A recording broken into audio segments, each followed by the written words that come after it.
Dr. Blue stared at the assignment notification floating in their crystalline data chamber with what could only be described as mild annoyance. Another routine biological survey. Another primitive species to catalog for the Galactic Scientific Archive. The crystalline xenobiologist had documented hundreds of species across the galaxy, and they all followed the basic rules of biology. This one would be no different. Humans, they muttered, their crystalline form vibrating slightly with the sound. Oxygen-breathing carbon-based life forms from a Class M planet. How remarkably ordinary. The transport beam deposited Dr. Blue at their observation post on Earth's first International Science Station. The human governments had recently joined the galactic community and, as per standard protocol, required full biological documentation. Their first subject was already waiting in the observation room, a human male who had volunteered for the study. "Good morning," the human said cheerfully, holding something that steamed in one hand and something that appeared to be frozen in the other. "I brought breakfast. Hope you don't mind." Dr. Blue's sensory crystals flickered in acknowledgement as they began their standard observation routine. The human's internal temperature registered at 37 degrees Celsius, within expected parameters for a carbon-based life form. But something was wrong with their scanning equipment. According to the readings, the human was simultaneously consuming a beverage at 85 degrees Celsius and a frozen dairy product at -4 degrees Celsius. "There must be an error," Dr. Blue announced, tapping their scanning crystal. "Your species cannot possibly be consuming materials with an 89-degree temperature difference simultaneously. The thermal shock would cause severe tissue damage." The human paused mid-bite, looking confused.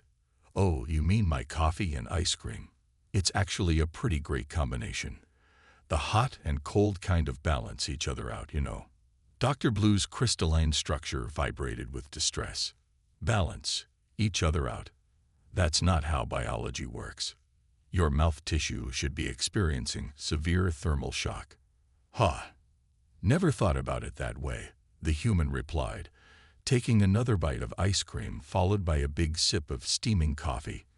"We just kind of got used to it, I guess. Wait until you see what we can do with spicy food." Dr. Blue quickly accessed their species database. Humans were classified as mammals, endothermic homeotherms with internal temperature regulation. But this went far beyond simple homeothermic functions. Their oral cavity could apparently handle temperature extremes that would destroy most organic tissue, and they were doing it for pleasure. "Please," Dr. Blue's voice crackled with growing concern, "explain your species' relationship with temperature." What followed was an hour of increasingly disturbing revelations. Humans regularly consumed foods and beverages at temperatures ranging from nearly freezing to nearly boiling. They voluntarily entered chambers heated to 100 degrees Celsius for relaxation, something called a sauna. Then sometimes jumped into frozen water for fun. They could survive in environments ranging from -50 to +50 degrees Celsius with minimal protection, and their bodies would automatically adjust to maintain function. Dr. Blue's usual methodical note-taking became increasingly erratic. Subject displays no signs of tissue damage despite impossible temperature exposure. Voluntary exposure to extreme temperatures for recreational purposes. Claims to enjoy the sensation of temperature extremes. Error in database. Possible mutation. What are these creatures? The human, finishing his breakfast, seemed completely unaware of Dr. Blue's growing existential crisis. "So, what else would you like to know about us?" he asked brightly. Dr. Blue's crystalline form shimmered with what their species' equivalent of a nervous twitch. This was supposed to be a simple assignment. Document another unremarkable carbon-based species, file the report, move on to the next task. Instead, they had discovered a species that casually violated basic biological principles before breakfast. "I need to update my research parameters," Dr. Blue managed to communicate, their usually clear crystalline form now clouded with confusion. "And possibly request a peer review. And maybe a psychological evaluation. For myself." As the human left the observation room, Still sipping his impossibly hot coffee, Dr. Blue began composing their first report to the Galactic Scientific Archive. Initial observations of human biology suggest significant departures from established biological norms. Primary concern: species appears to be either impossibly resilient or completely unaware of their biological limitations, possibly both. Request immediate research support and updated safety protocols. Personal note: I may have made a terrible mistake accepting this assignment. The report remained unsent as Dr. Blue stared at it, their crystalline structure still vibrating with distress. This was only the first observation session. What other biological impossibilities would these humans reveal? And more importantly, was it too late to request a transfer to studying something more predictable, like quantum anomalies or temporal paradoxes? Dr. Blue had barely recovered from their first human observation when they received word about a marathon event that might be relevant to their research. After the coffee and ice cream incident, they had hoped to observe something more sensible. Perhaps humans doing normal biological activities, like photosynthesizing or dissolving their food with external enzymes. They materialized at the marathon's starting line, where hundreds of humans gathered in the early morning light. Their research assistant, a young crystalline named Sparkle, hovered nearby with monitoring equipment. According to the event description, Sparkle chimed, "These humans will run 42.2 kilometers. Surely this is a translation error." "Let us observe," Dr. Blue replied, trying to maintain their scientific composure. "Perhaps they will use vehicles or pause for cellular regeneration." The starting gun fired, and the humans began running. Dr. Blue's sensory crystals went into overdrive as they tracked the vital signs of several participants. The humans' core temperatures rose, and then something horrifying happened. "They're leaking." Dr. Blue vibrated in alarm. "Some sort of clear fluid is seeping from their skin. Sparkle, prepare emergency containment protocols." "Sir." Sparkle's crystalline form flickered with confusion. "According to the database, this is normal. They call it sweating. It's how they regulate temperature."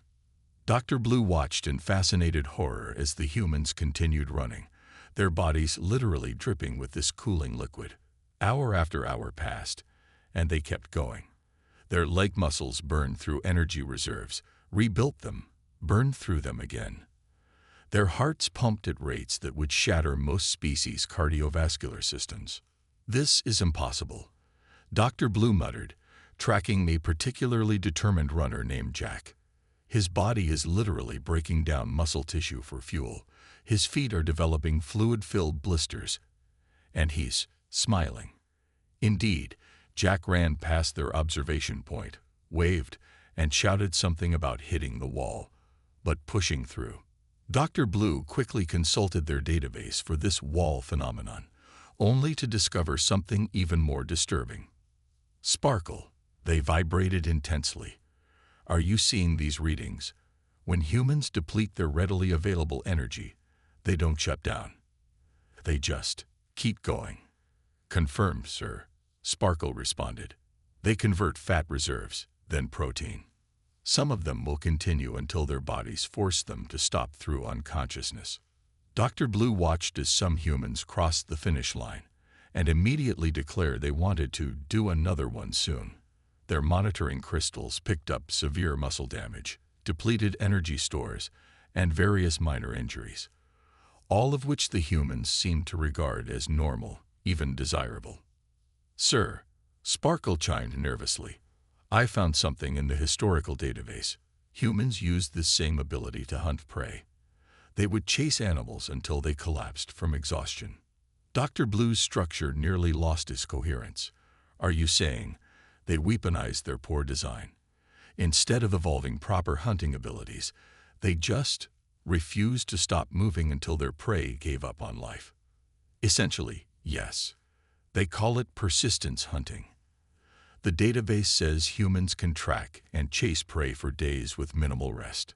As if to emphasize this point, Jack crossed the finish line, his toenails missing and feet blistered. He immediately asked where he could sign up for an ultra-marathon. apparently, a running event even longer than this one. Dr. Blue composed their second report, the Galactic Scientific Archive, with trembling crystals. Update on human biological capabilities. Species appears to have evolved around simply ignoring most physical limitations. When standard biological resources are depleted, they continue functioning through poorly understood mechanisms that may include determination and spite. They voluntarily pursue activities that damage their bodies, apparently viewing the repair process as a feature rather than a flaw. Most concerning observation: humans have weaponized their own inefficient biology, turning their inability to maintain homeostasis, constant sweating, and their body's structural failures into survival advantages. They don't outrun prey by being faster. They simply refuse to stop running until their quarry's biology makes sense and gives up. Personal note: beginning to suspect humans are not poorly designed, but rather designed by someone with a very disturbing sense of humor. Request immediate peer review and possible psychological support for research team. The concepts of marathon and ultra-marathon suggest these beings may be functionally immortal through sheer stubborn refusal to accept biological limitations. As Dr. Blue finished their report, they watched Jack enthusiastically explaining to another human how he looked forward to his body repairing all the damage, so he could do this again next month. The xenobiologist's crystalline form clouded with existential dread as they realized this was still just the beginning of their human biology research. Sparkle, they chimed weakly. Please tell me the next observation involves humans doing something sensible, like dissolving into a puddle to rest. Actually, sir, Sparkle replied. Tomorrow we're observing something called CrossFit. Dr. Blue's only response was a quiet crystalline whimper. After the marathon incident, Dr. Blue had requested a transfer to studying something less disturbing, like black holes or cosmic radiation. Unfortunately, the Galactic Scientific Archive insisted they continue their human biology research. Today's observation would surely be less stressful. They were visiting a human medical facility to document repair procedures. Their crystalline form flickered hopefully as they materialized in the hospital's observation area. Surely here they would see proper medical techniques, replacement of damaged parts, installation of artificial components, or at least some logical approach to biological maintenance. A human construction worker named Tom had just been brought in with what the humans casually termed a broken leg. Dr. Blue's sensory crystals registered the clear break in the femur, and they waited to see which replacement limb would be installed. "All right, Tom," the human doctor said cheerfully. "We'll set the bone and put a cast on it. Should heal up in about 6 to 8 weeks." Dr. Blue's structure vibrated in confusion. "Excuse me," they chimed in. "But I didn't hear which replacement leg you'll be using." The doctor looked puzzled. "Replacement? Oh no, the bone will heal on its own. We just need to keep it properly aligned." Dr. Blue's crystalline form clouded with distress. "The bone will heal on its own? You mean to tell me that humans can spontaneously regenerate solid tissue?" "Well, yes," the doctor replied, as if this were perfectly normal. The body forms a callus around the break, then gradually replaces it with new bone tissue. Tom here will probably be back at work in a few months. Dr. Blue's assistant Sparkle quickly moved to support their superior, whose crystalline structure had begun to lose coherence from shock. They watched in horror as the medical team simply aligned the broken bone pieces and encased the leg in hardening material. But, Dr. Blue stuttered, their usual scientific eloquence failing. "You're just leaving the broken parts inside, and the human will grow them back together." "Pretty much," Tom said from his bed. "Had a few breaks before. No big deal. Hey doc, think I can get back to work in 5 weeks instead of 6. I heal pretty fast." Dr. Blue's horror only grew as they accessed more medical records. Humans didn't just heal bones.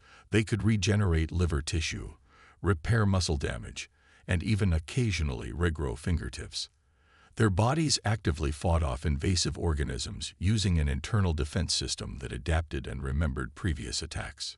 "Sir," Sparkle chimed nervously, "you should see this report on human skin."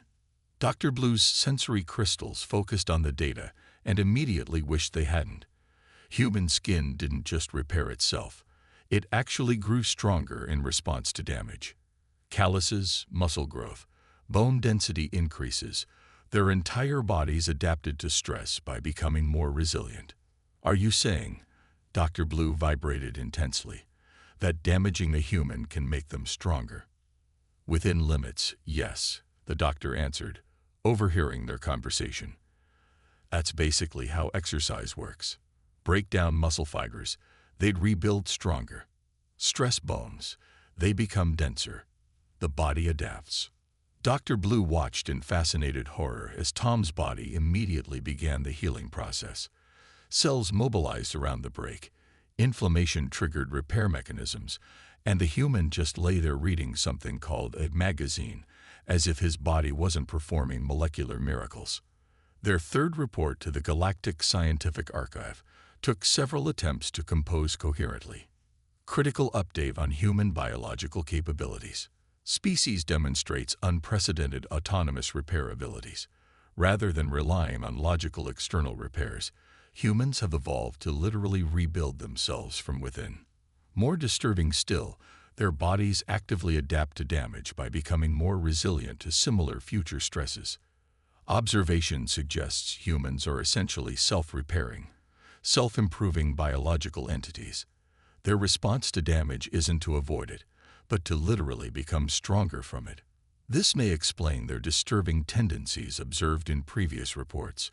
They actively seek out activities that damage their bodies because they interpret it as an opportunity for improvement. Personal note: beginning to suspect humans aren't actually a species, but some sort of continuously evolving biological experiment. Their casual attitude towards serious injury and subsequent repair suggests they are either universally insane or operating on biological principles that violate several laws of nature.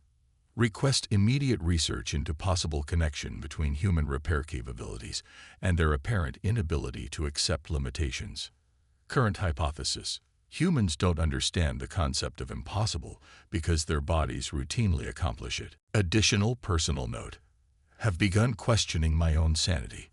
The human's blasé attitude toward spontaneous tissue regeneration is proving contagious. Requesting mandatory psychological screening for all xenobiologists studying human biology. As they finished their report, Dr. Blue overheard Tom scheduling a workout for the day his cast would be removed. Their crystalline structure produced a sound remarkably similar to a human groan. "Sparkle," they chimed weakly, "please tell me tomorrow's research involves something simple, like their digestive system." Sparkle's hesitant flicker told them everything they needed to know about what horrors awaited them in that particular investigation. Dr. Blue had spent 3 full cycles trying to process their observations of human repair abilities. Now they faced what should have been a simple task: documenting human digestion. They materialized in a human restaurant, where their test subject Mary had offered to demonstrate typical human eating habits. Their assistant Sparkle was already scanning the menu with increasing distress. "Sir, there seems to be an error. According to this, humans intentionally consume items that have gone bad." "Impossible," Dr. Blue chimed confidently. "No species would deliberately eat spoiled matter. That would be." "I'll have the aged blue cheese, fermented kimchi, and a cup of coffee," Mary told the waiter. "Oh, and some chocolate cake for dessert." Dr. Blue's crystalline structure froze. Their universal translator must be malfunctioning. "Did you say age? Fermented? Are you ordering decomposed food products?" "Oh yes," Mary smiled. "The bacteria and fungi give them such amazing flavors. Wait until you learn about yogurt, beer, and wine." Dr. Blue's scanners went into overdrive as Mary's first course arrived. The cheese was literally riddled with mold cultures. The kimchi was plant matter that had been intentionally allowed to rot under controlled conditions. And the coffee, Their previous trauma about human temperature tolerance resurfaced as Mary sipped the scalding liquid that was actually a bean extract containing multiple compounds that would be considered toxic on most worlds. This can't be right. They vibrated anxiously. Sparkle, run a full chemical analysis. Sparkle's readings only made things worse. Sir, the human is consuming enough caffeine to kill several small organisms, along with various molds, beneficial bacteria, and, sir, there appear to be trace amounts of alcohol in the fermented items. Alcohol. Dr. Blue's structure clouded with horror. The neurotoxin that destroys cellular functions. Oh, that reminds me, Mary said cheerfully. I'm meeting friends for drinks later. Would you like to observe human social alcohol consumption? Dr. Blue watched in fascinated terror as Mary consumed her meal of carefully spoiled foods. Their horror only grew as she explained how humans had discovered that certain toxins, in the right amounts, could be pleasurable or even beneficial. They learned about spicy food, where humans deliberately sought out plants that had evolved capsaicin as a defense mechanism, only to decide they enjoyed the burning sensation. But why? Dr. Blue finally asked, their scientific detachment cracking. Why would you deliberately consume substances that cause pain or cellular damage? Because it's fun, Mary replied, taking a bite of chocolate cake. Besides, what doesn't kill you makes you stronger, right? Dr. Blue's fourth report to the Galactic Scientific Archive was flagged for excessive use of exclamation marks. Urgentupdate on human biological capabilities. Species has evolved beyond all rational limitations of food consumption. They don't just eat a wide variety of materials. They actively seek out substances that should be toxic or harmful. Current observations suggest humans are either immune to most biological laws or simply refuse to acknowledge them. Key findings. Humans intentionally consume decomposed matter. They derive pleasure from chemical compounds that cause pain. Their digestive systems can process substances that would be lethal to most species. They appear to have weaponized bacteria and fungi for their own purposes. They drink in neurotoxins for enjoyment. Personal note. Growing convinced that humans evolved not through natural selection, but through repeatedly doing things that should have killed them until their bodies gave up and adapted. Their entire digestive system appears to operate on the principle of what doesn't kill us becomes lunch. Additional note. Subject Mary just informed me that some humans voluntarily consume something called ghost peppers, which are literally rated on a scale of chemical weapons. Beginning to suspect humans are actually an elaborate practical joke being played on the galactic scientific community. As they finished their report, Mary was explaining how humans had discovered that certain types of poison could be used as medicine in the right doses. Dr. Blue's crystalline form made a sound like breaking glass. Sparkle. They chimed in what could only be described as a whimper. Please tell me tomorrow's research topic isn't something worse, like how they maintain consciousness. Actually, Sparkle replied hesitantly, tomorrow we're studying human sleep patterns and their requirement for regular temporary death. The sound of Dr. Blue's crystalline structure facepalming echoed through the restaurant, causing several water glasses to vibrate in sympathy. Following the disturbing revelations about human eating habits, Dr. Blue approached their next research subject with deep trepidation. They had set up monitoring equipment in a human sleep study facility, where their test subject, Peter, had volunteered to demonstrate normal human sleep patterns. Let me understand this correctly, Dr. Blue chimed, their crystalline structure already showing signs of stress. You will become unconscious for approximately 1/3 of every planetary rotation. Well, yeah, Peter replied, getting comfortable in the sleep study bed. Everyone needs to sleep. It's when our bodies repair themselves, process memories, and we dream. Dream? Sparkle asked, adjusting the monitoring equipment. You know, like seeing things while you're asleep. Sometimes I'm flying, or my teeth fall out, or I'm being chased by giant talking vegetables. Peter yawned. Pretty normal stuff. Dr. Blue's structure clouded with confusion. Are you saying humans routinely experience vivid hallucinations during their daily unconsciousness period? I suppose you could put it that way, Peter mumbled, already drifting off. Just wait till you see what happens during REM sleep. Over the next 8 hours, Dr. Blue and Sparkle watched in mounting horror as their subject demonstrated standard human sleep patterns. Their scanners recorded everything: the slowing of vital signs, the cycles of different sleep stages, and most disturbingly, the periodic bursts of intense brain activity accompanied by rapid eye movement. "Sir," Sparkle chimed quietly, "according to these readings, the human's voluntary muscles are currently paralyzed, but their brain is more active than during waking periods." They paralyzed themselves. Dr. Blue's crystalline form flickered in distress. "Every day, voluntarily. Apparently, it's to prevent them from physically acting out their hallucinations." The night grew worse as they observed other sleep study participants. One human exhibited something called sleepwalking, their body moving around despite being unconscious. Another demonstrated sleep-talking, having an entire conversation while completely unaware of their surroundings. But the most disturbing revelation came when they learned about sleep deprivation. Humans didn't just prefer to become temporarily dead every day. They literally couldn't function without it. "Sparkle," Dr. Blue vibrated anxiously. "Are you seeing these historical records? Humans can survive longer without food than they can without sleep." "Yes, sir. And it gets worse. Sleep-deprived humans can experience microsleep, brief periods of unconsciousness while appearing awake. Some of them can even continue performing complex tasks while technically being asleep."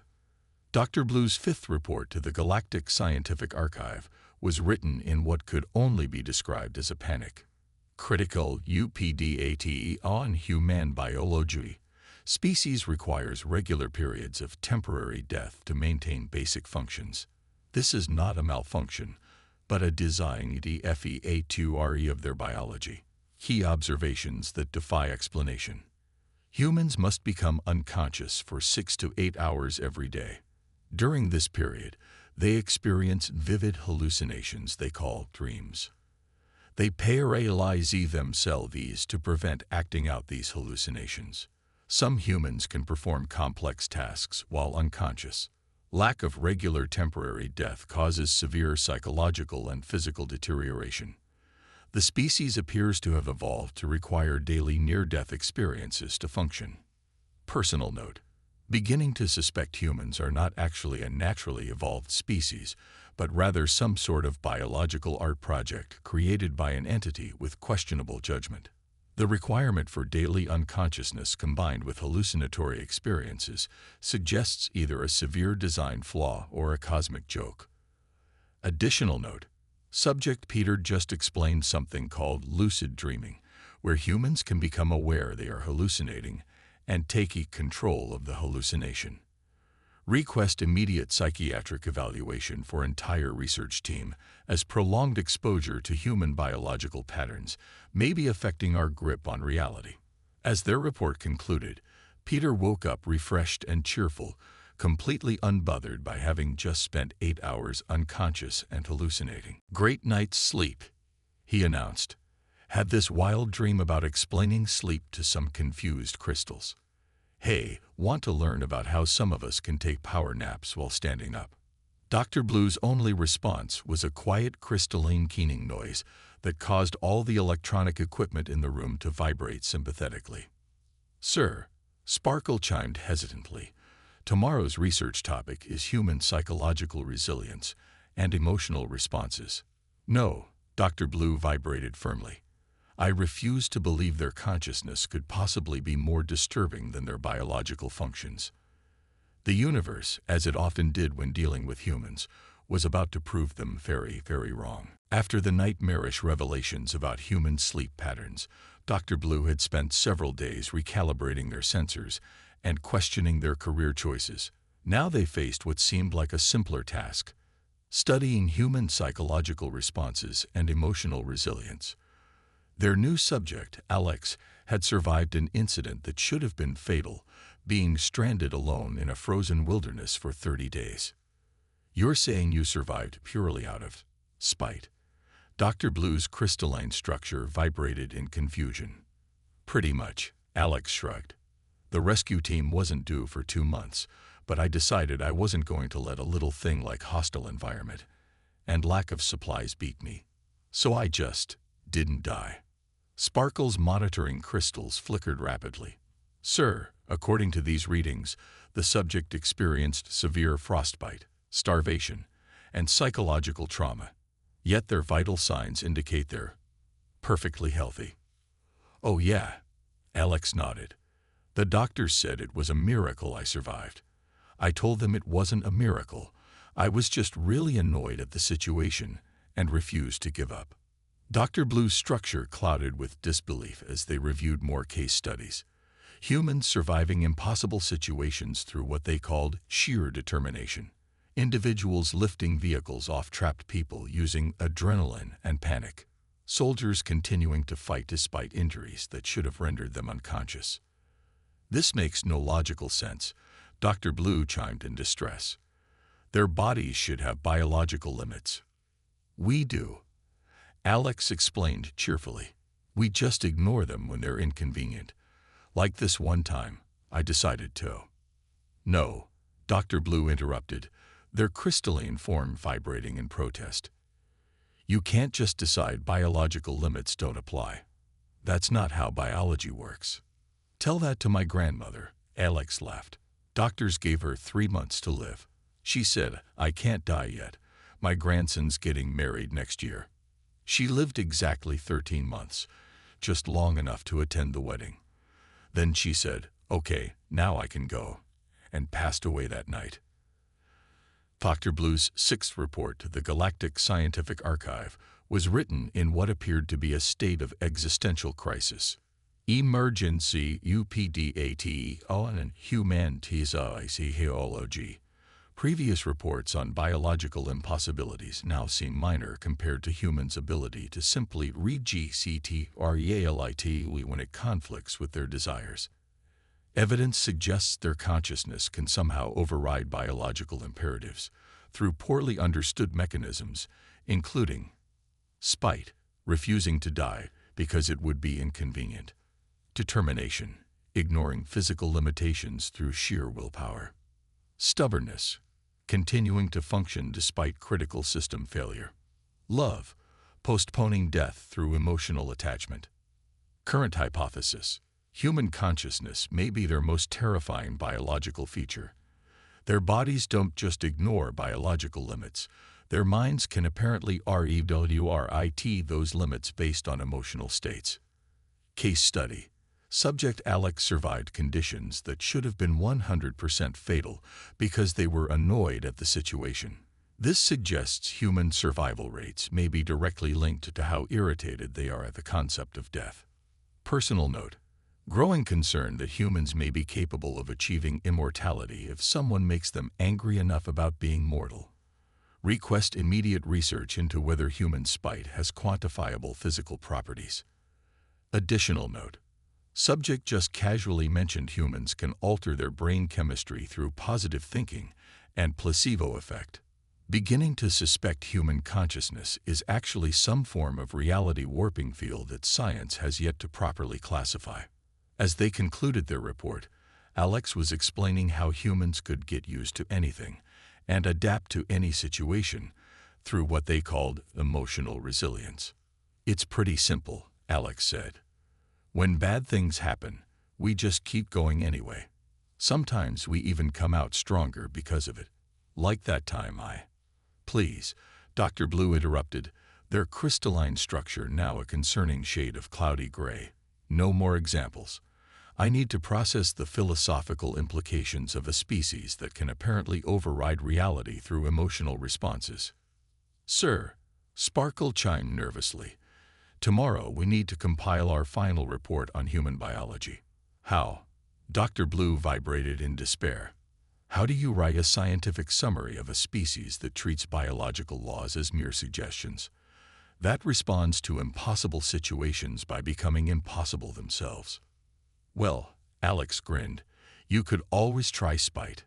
Seems to work for us. The sound Dr. Blue made in response caused every crystal in the room to resonate at a frequency that could only be described as existential dread. Dr. Blue sat in their crystalline chamber, surrounded by floating displays showing 6 weeks of research data on human biology. Their structure had developed a permanent cloudy tinge from prolonged exposure to human biological impossibilities. Tomorrow, they would present their final findings to the Galactic Scientific Council, and they still hadn't figured out how to explain humans in any way that made scientific sense. Sparkle. They chimed weakly. Please tell me you found some logical explanation for any of this. Their assistant's crystalline form flickered uncertainly as they reviewed the data. Sir, I've analyzed all our observations multiple times. Humans appear to be a species that evolved by simply refusing to follow biological rules until the rules gave up. Dr. Blue began composing their final report, their structure vibrating with resignation. Final report on human biology for the Galactic Scientific Archive. Classification status: protected and dangerous. Danger level: extreme, not due to hostility, but to their casual disregard for biological limitations. Summary of findings: humans appear to be a species that evolved through sheer obstinance rather than natural selection. Their biology regularly violates established scientific principles in ways that seem deliberately designed to cause existential crises in xenobiologists. Key observations: 1. Temperature regulation. Can consume materials at temperatures ranging from nearly frozen to nearly boiling simultaneously. Voluntarily seek out temperature extremes for enjoyment. Use inefficient water-based cooling system, sweating, as a survival advantage. 2. Endurance capabilities. Continue functioning long after energy depletion should cause system shutdown. Turn biological inefficiency into hunting strategy. Respond to physical limitations by ignoring them. 3. Repair systems. Regenerate damaged tissue without external intervention. Become stronger in response to damage. View injury as opportunity for improvement. 4. Chemical processing. Deliberately consume spoiled matter for pleasure. Seek out substances that cause pain. Use literal poisons as recreational substances. 5. Consciousness management. Require daily temporary death, sleep. Experience regular hallucinations, dreams. Can continue complex tasks while unconscious. 6. Psychological resilience. Override biological limitations through emotional responses. Survive fatal conditions through spite. Alter physical reality through sheer stubbornness. Personal conclusions. After extensive research, I am forced to conclude that humans are not actually impossible. They just haven't been informed that they should be. Their greatest survival trait appears to be their absolute refusal to acknowledge that anything, including the laws of biology, should limit them. Recommendations for future research. 1. All xenobiologists studying humans should receive mandatory psychological support. 2. Research periods should be limited to prevent exposure to too many biological impossibilities at once. 3. Humans should be classified as a protected species, not for their safety, but for the sanity of other species trying to understand them. As Dr. Blue reviewed their report, a human maintenance worker casually walked past their chamber, drinking something hot enough to melt some metals while eating a frozen treat, having just finished a light workout that would exhaust most species, and chatting about their plans to go skydiving, because near-death experiences are fun. Sir, Sparkle chimed cautiously, the Council is requesting a simple explanation of how human biology works. Dr. Blue's structure resonated with a sound that could only be described as hysterical laughter. Simple. Simple. How do you simply explain a species that treats death as an inconvenience? That responds to poison by developing a taste for it. That needs to hallucinate for 8 hours a day just to function. They added a final note to their report. In conclusion, humans appear to be what happens when a species evolves by treating every biological rule as a personal challenge. They are simultaneously the most fragile and most indestructible beings in known space. They require absurd amounts of maintenance, daily death, constant feeding, continuous temperature regulation, while also being nearly impossible to actually destroy.